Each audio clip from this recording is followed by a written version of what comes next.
Assalamualaikum warahmatullahi wabarakatuh.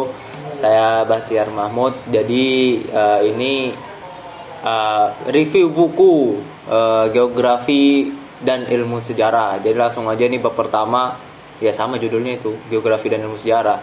Jadi bab 1 ini membahas hubungan erat antara geografi dan ilmu sejarah, khususnya melalui kajian geografi sejarah atau geohistory.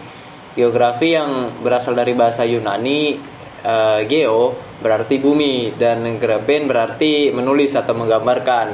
Itu merupakan ilmu yang menggambarkan permukaan bumi, termasuk sejarah dan fenomena geografi.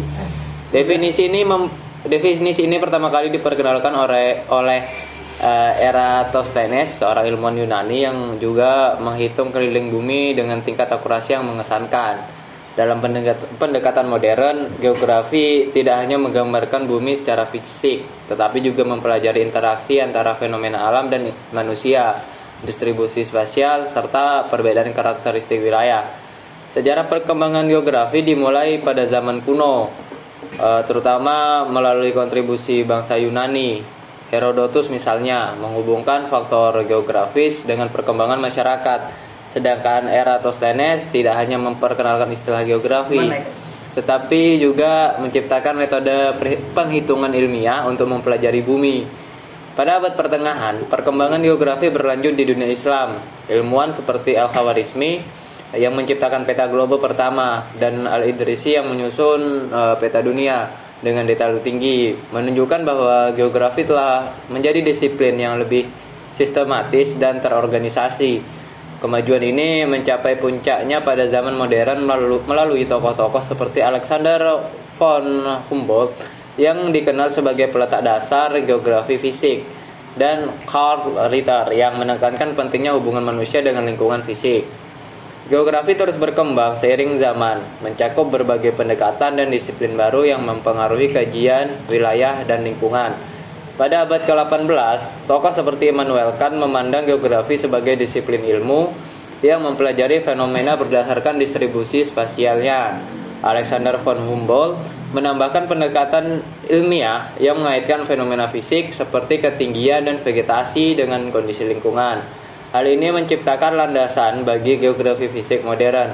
Sementara itu, Karl Ritter memperluas cakupan geografi dengan mengamati pengaruh lingkungan terhadap aktivitas manusia, menunjukkan hubungan erat antara geografi dan sejarah.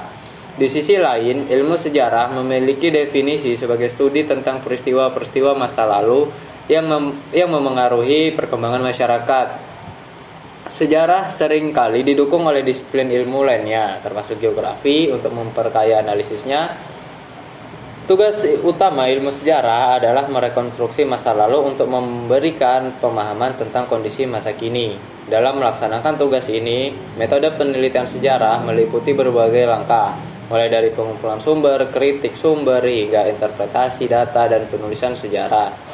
Metodologi ini membantu sejarawan untuk menghasilkan rekonstruksi yang akurat dan mendalam. Geografi memainkan peran penting sebagai ilmu bantu dalam sejarah. Hubungan antara geografi dan sejarah terlihat dalam konteks geografi fisik, geografi manusia, dan geografi regional. Geografi fisik mempelajari fenomena alam seperti iklim, gunung, dan sungai yang seringkali mempengaruhi jalannya peristiwa sejarah. Geografi manusia di sisi lain mempelajari aktivitas manusia seperti distribusi penduduk, ekonomi, dan budaya yang membentuk perkembangan suatu wilayah. Geografi regional berfokus pada karakteristik spesifik dari suatu wilayah, baik secara fisik maupun sosial, sehingga memberi konteks yang lebih mendalam terhadap peristiwa sejarah yang terjadi di wilayah tersebut. Bab ini juga menekankan pentingnya keseimbangan antara aspek geografi dan sejarah dalam kajian geohistory.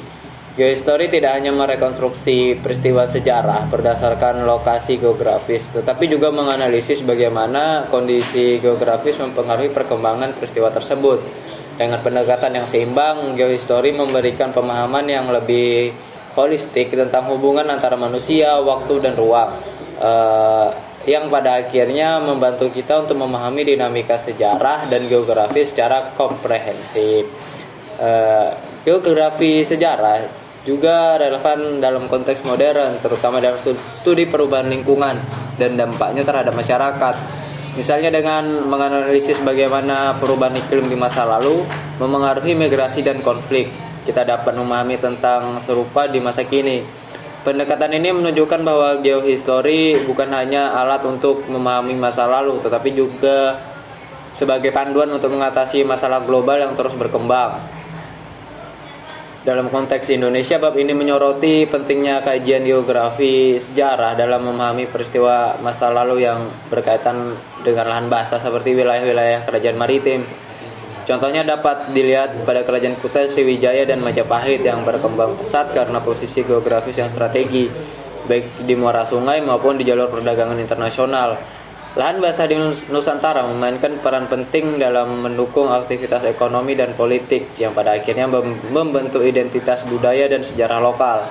Dengan mempelajari geohistory, kita dapat mengungkap hubungan dalam antara manusia dan lingkungannya sepanjang sejarah, memberikan perspektif baru terhadap dinamika sosial dan ekonomi yang membentuk peradaban hingga hari ini.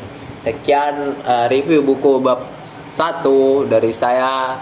Terima kasih.